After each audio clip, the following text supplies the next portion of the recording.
Assalamualaikum warahmatullahi wabarakatuh. Perkenalkan, nama saya Lamsihar Deborah Boru Tambunan dengan NIM 2261201150. Di sini saya akan mempresentasikan hasil tugas akhir saya dengan mata kuliah Teknologi Informasi Terapan Manajemen dengan dosen pengampu Bapak Dr. Fatur Rahman SE MSI MM. Dengan judul Pengaruh Pelayanan dan Semangat Kerja Terhadap Kinerja Karyawan di PT Indakiat. Yang pertama adalah tabulasi data. Dengan sebanyak responden sebanyak 40 dengan keterangan X1 adalah pelayanan, X2 adalah semangat kerja, Y adalah kinerja. Dengan hasil jumlahnya adalah 120. Yang kedua adalah uji validitas dengan keterangan DF sama dengan N dikurang 2. 40 dikurang 2 sama dengan 38, maka R tabelnya adalah 0,3120 dengan menggunakan signifikan 0,005. Jika R hitung lebih besar dari R tabel, sama dengan valid. Jika R hitung lebih kecil dari R tabel, sama dengan tidak valid. Yang pertama adalah pelayanan. R hitung lebih besar dari R tabel. 0,769 lebih besar dari 0,3120 yang artinya valid. Yang kedua adalah semangat kerja. R hitung lebih besar dari R tabel. 0,809 lebih besar dari 0,3120 yang artinya valid. Yang ketiga adalah kinerja. R hitung lebih besar dari R tabel. 0,62632 lebih besar dari 0,3120 yang artinya valid. Serta jumlah R hitung dari pelayanan, semangat kerja, dan kinerja adalah 1, maka R hitung jumlah adalah 1 lebih besar dari 0,3120 yang artinya valid. Yang ketiga adalah uji reliabilitas. Dengan keterangan apabila Cronbach S alpha di atas 0,6 menurut Sugiono 2017, maka dapat dikatakan bahwa variabel sudah reliable, dan apabila variabel di bawah 0,6 maka dapat dikatakan variabel tidak reliable. Yang pertama X1 Cronbach S alpha yaitu 0,785 lebih besar dari 0,6, yang dapat disimpulkan bahwa variabel X1 sudah reliable atau konsisten. Yang kedua, X2 Cronbach S alpha adalah 0,766 lebih besar dari 0,6, yang dapat disimpulkan bahwa variabel dari X2 sudah reliable atau konsisten. Yang ketiga adalah Y Cronbach S alpha adalah 0,538 lebih kecil dari 0,6, yang dapat disimpulkan bahwa variabel Y tidak reliable atau tidak konsisten. Yang keempat adalah uji asumsi klasik. A. Uji normalitas dengan keterangan apabila nilai signifikasi ASYMP lebih besar dari 0,05 maka data dinyatakan dapat distribusi normal. Apabila nilai signifikasi ASYMP lebih kecil dari 0,05 maka data dinyatakan tidak terdistribusi normal. Dari data di atas dinyatakan bahwa nilai ASYMP adalah 0,000 lebih kecil dari 0,05 yang artinya nilai tersebut tidak terdistribusi normal.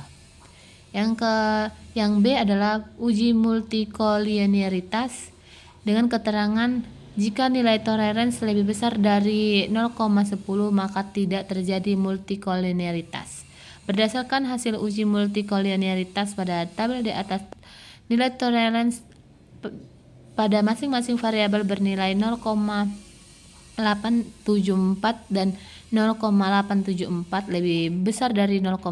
Selain itu dapat dilihat berdasarkan nilai VIP berdasar masing-masing variabel bernilai 1,144 dan 1,144 lebih besar dari 10. Oleh karena itu dapat disimpulkan bahwa tidak ada gejala multikolinearitas. Yang C adalah heterokedasitas dengan keterangan nilai sig lebih besar dari 0,05 maka tidak terjadi gejala heterokedasitas. Yang kedua adalah nilai sig lebih kecil dari 0,05 maka terjadi gejala heterokedasitisitas. Berdasarkan hasil uji heterokedasitisitas di atas, nilai sig masing-masing variabel adalah 0,09 dan 0,096 lebih besar dari 0,05. Dapat disimpulkan bahwa tidak terjadi gejala heterokedasitisitas.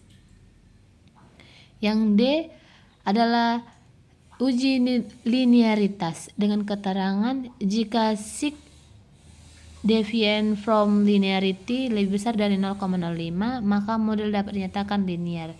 Jika sig deviant from linearity lebih kecil dari 0,05 maka model dapat dinyatakan tidak linear.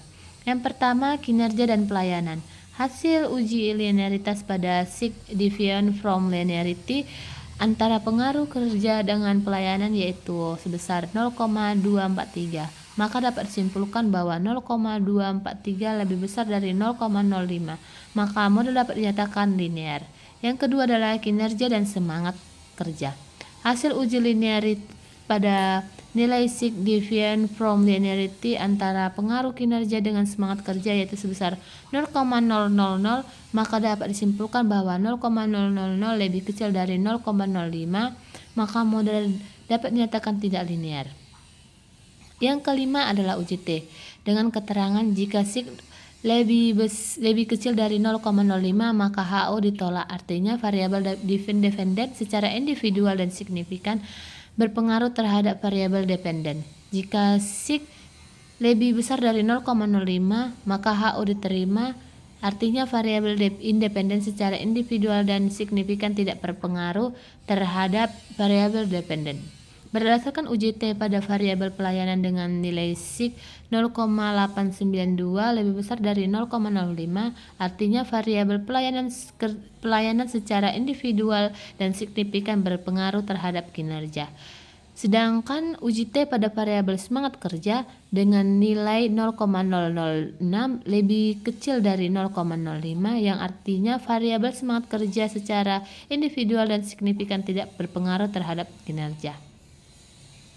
Yang keenam adalah uji F dengan keterangan DK1 buka kurung K dikurang 1 yaitu 3 dikurang 1 sama dengan 2. DK2 sama dengan N dikurang K 40 dikurang 3 sama dengan 37 dengan F tabel sama dengan 3,25.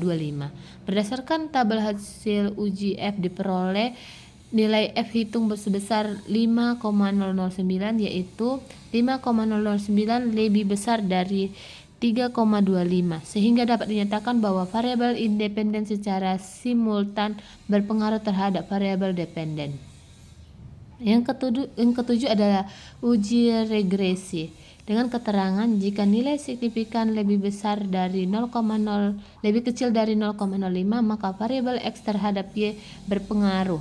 Jika nilai signifikan lebih besar dari 0,05 maka variabel X terhadap Y tidak berpengaruh. Berdasarkan nilai di atas bahwa pelayanan dan nilai signifikannya adalah 0,892 lebih besar dari 0,05 maka variabel X1 tidak berpengaruh terhadap variabel Y. Sedangkan semangat kerja nilai signifikan 0,006 lebih kecil dari 0,05 maka variabel X1, X2 berpengaruh terhadap variabel Y.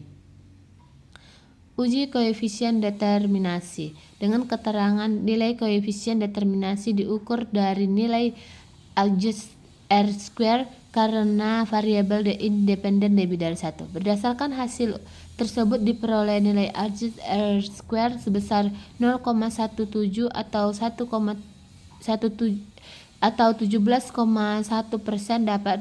dapat dari variabel X1 dan X2. Demikian hasil presentasi saya ucapkan terima kasih.